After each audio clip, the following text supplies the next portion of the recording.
نبی کریم صلی اللہ علیہ وآلہ وسلم اپنے حجرے سے نکلے، لوگوں کو شب قدر بتانا چاہتے تھے وہ کون سی رات ہے۔ اتنے میں دو مسلمان آپس میں لڑ پڑے۔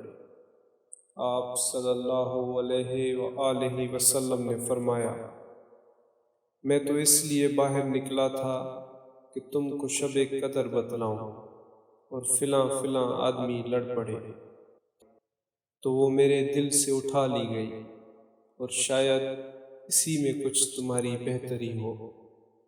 تو اب ایسا کرو کہ شب قدر کو رمضان کی 27ویں، 29ویں، 25ویں رات میں ڈھونڈا کرو۔